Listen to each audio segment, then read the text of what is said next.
sounds of like even like a like a bus going over that same thing and creating something where you're like, I want to do that. This song that you sent over to me, Hurricane Jayne, I want to talk about this. This blend, this feels like we talk sometimes about this show kind of being like a lot about like maritime East Coast hip hop. This is got a whole other East Coast sound to me. Yeah, like almost a quote unquote like fake, super Scottish, super white, traditional, quote unquote, not actually traditional at all, maritime culture. It has that sound to it. But then with this whole beatbox situation thrown in, how did this come to be? Okay, so I got this side project called Stand By for Surprises that I started with Jay Andrews. And Jay is one of my most favorite beatboxers and percussionists. I mean, that guy's been drumming his entire life, and he is absolutely, absolutely brilliant, just talented. His beatboxing is on a whole other level. Like, that guy has taught me and pushed me so much, but he's involved with a lot of things. Like, he did a lot of snare drumming, a lot of like work with other Celtic musicians, so he does that stuff, and he's got his whole project Sticks, the like live remix stuff, so he does that as well.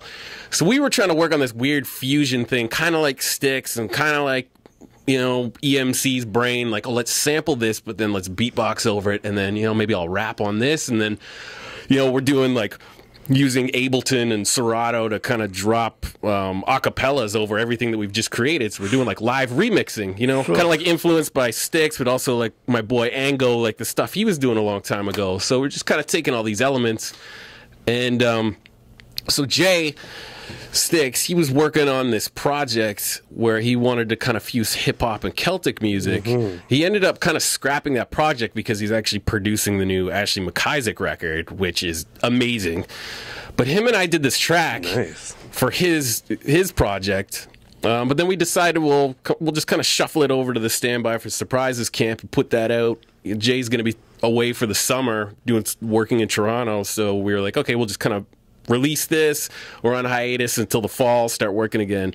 And these were just some musicians that he's performed with a couple times. They had laid down, played fiddle, and he kind of brought it to me, and then we just went in my studio and we just started recording and just layering beatboxing. Right. And like him and I have been working together a lot.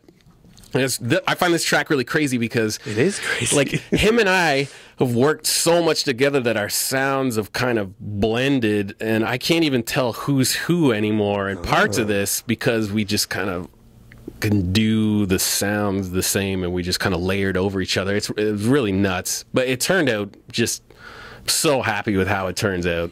It's really fresh to me. It's like a new. It sounds different, and I've heard people try to fuse those two, Celtic and hip hop together, and to some success, some not. But like this is very, very interesting to me. It reminds me actually of a song by Bell Orchestre. I don't know if you know those guys. They're like this rambly bunch. There's a whole bunch of them, but they have an album called "Recording the Color of the Light" or something like that, and they have a song on there that reminds me a lot of this, but it's.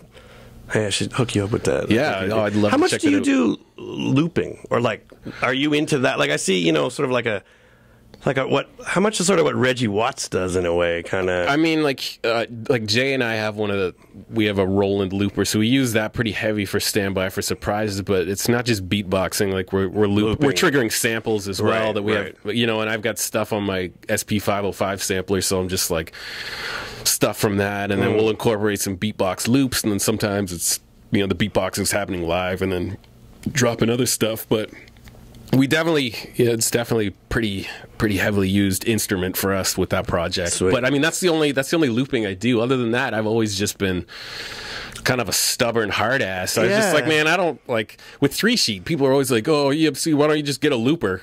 And I was like, well, what's so exciting about that? I'd rather just do it live. They're like, yeah, but you could do more sounds. I'm like, I'd rather try and figure out how to do more sounds.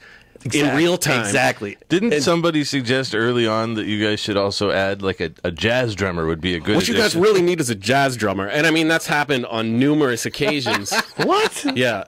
And I mean, fair enough, but I mean, it would be different, but it wouldn't be. We sound like every other live hip hop band. And I mean, beatboxing is what makes it raw. And I mean, if it doesn't, I mean, you don't go to some Celtic group, someone playing spoons or something, and be like, oh, what you guys really need is a drummer in there. Well, you really need a beatboxer. Yeah. So it's like, it's ridiculous. I mean, thanks for the suggestions. That's great, but I'm just going to keep doing what I do. And if the beatboxing doesn't sound big enough, then the sound man isn't doing his job properly. Like, this is hip hop. So give me the bass. Yeah, give me the bass. Turn it up. Damn it. All right. Well, here's a track called Hurricane Jayne. And listen to this like in a very open-minded state. Like, clear your mind of all preconceptions and get ready for this. We'll be right back with EMC 88.1 CKDU.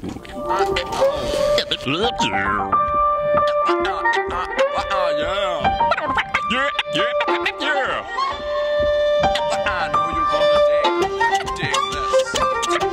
Stand by for surprises. Check it out. By EMC. Let's do it.